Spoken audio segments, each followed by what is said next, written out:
नमस्कार, आप देख रहे हैं रॉ लाइन न्यूज। राजस्थान के मुख्यमंत्री भजनलाल शर्मा ने बांसवाड़ा दौरे के दौरान सुबह मॉर्निंग वॉक कर आम ग्रामीणों से संवाद साधा। इस दौरान मुख्यमंत्री ने गांव के लोगों की समस्याएं सुनी और पानी, कृषि, पर्यावरण संरक्षण तथा पशुपालन जैसे महत्वपूर्ण विषयों पर विस्तार से चर्चा की। मुख्यमंत्री ने कहा कि जल संरक्षण और पर्यावरण बचाने के लिए जन भागीदारी बेहद जरूरी है। साथ ही उन्होंने ग्रामीणों से पशुपालन को बढ़ावा देने और प्रकृति संरक्षण में सक्रिय भूमिका निभाने का आह्वान किया। मॉर्निंग वॉक के दौरान मुख्यमंत्री भजनलाल शर्मा ने समाज सुधारक मामा बालीश्वर दयाल और समाजवादी नेता राम मनोहर लोहिया की प्रतिमाओं पर पुष्प अर्पित कर उन्हें श्रद्धांजलि दी। इस दौरान स्थानीय लोगों ने मुख्यमंत्री का स्वागत भी किया। मुख्यमंत्री ने ग्रामीणों से नशा मुक्ति अभियान में सहयोग करने की अपील करते हुए कहा कि समाज को नशा मुक्त बनाने के लिए हर व्यक्ति को आगे आना होगा। उन्होंने युवाओं को नशे से दूर रखने और गांवों में जागरूकता बढ़ाने पर जोर दिया। इसके अलावा क्षेत्र में जल समस्या को लेकर मुख्यमंत्री ने अधिकारियों के साथ चर्चा की और मौके पर ही जिला कलेक्टर को जरूरी निर्देश देते हुए जल्द समाधान सुनिश्चित करने को कहा। मुख्यमंत्री की इस जनसंवाद और सरल व्यवहार को लेकर ग्रामीणों में उत्साह का माहौल देखने को मिला। देखिए, हमारी जो ग्राम चौपाल कार्यक्रम हमारा चल रहा है पूरे राजस्थान के अंदर, हमारे देश के यशस्वी प्रधानमंत्री नरेंद्र मोदी जी का कहना है कि मेरा गांव जब तक आर्थिक रूप से संपन्न नहीं होगा, मेरा किसान, महिला, युवा, मजदूर, जब तक हमारे देश का, प्रदेश का विकास नहीं होगा।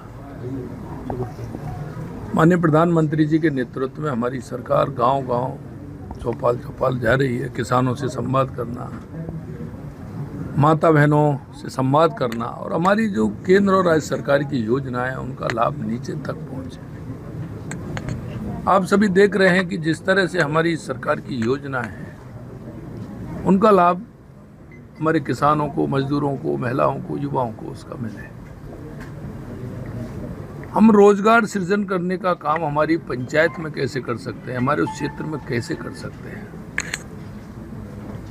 हमारा देश कृषि प्रधान देश है। हम नई तकनीक से कैसे खेती कर सकते हैं, कम पानी में कैसे अच्छी खेती कर सकते हैं, कौन सी खेती लाभदायक है जिसको हम कर सकते हैं। उसके लिए प्रोसेसिंग यूनिट लगाने की कहाँ आवश्यकता है, जिसको हमारी खेती होती है उसको कोल्ड चेन से कैसे जोड़ा जाए, सुगमता से किसान का माल मंडी में कैसे आए, पशुपालन को जोड़ते हुए डेयरी का लाभ कैसे हमारे किसानों को मिले, उसका उत्पादन कैसे बढ़े, किसान और हमारी माता बहनें, हमारे मजदूर आर्थिक रूप से संबल कैसे हो। और ये जब संभव है जब हम गांव की छोटी छोटी बातों को, गांव के लोगों को मोटिवेशन करते हुए उस गांव को हम मजबूत बनाएं। हमारे किसानों को नई वैज्ञानिक तरीके से लाभ की खेती करेंगे तो उनको उसका परिणाम आएगा, आर्थिक रूप से संबल होंगे। छोटी छोटी समस्या क्या है जाते हैं तो उनके बारे में भी चर्चा होती है, उनका समाधान भी होता है। इस क्षेत्र में आवश्यकता है क्योंकि ये क्षेत्र वो क्षेत्र है यहाँ की संस्कृति, यहाँ की विरासत, यहाँ के लोगों को अपनापन। अगर हम यहाँ उन सभी को साथ लेकर के उनके जीवन में खुशहाली लाने का काम, और खुशहाली जब आएगी जब मेरे गांव का किसान, मजदूर, महिला मजबूत होगा। हम उसी प्रयास में हैं कि किसी भी तरह से हमारे किसान को कोई परेशानी ना हो, लाभ की खेती हो, आर्थिक रूप से संपन्न हो, खान पान भी अच्छा हो। अगर वो जैविक खेती करेगा तो वो स्वस्थ भी रहेगा। तो हम चाहते हैं, हमारा एक विजन नहीं है, इसके साथ अनेक विजन है।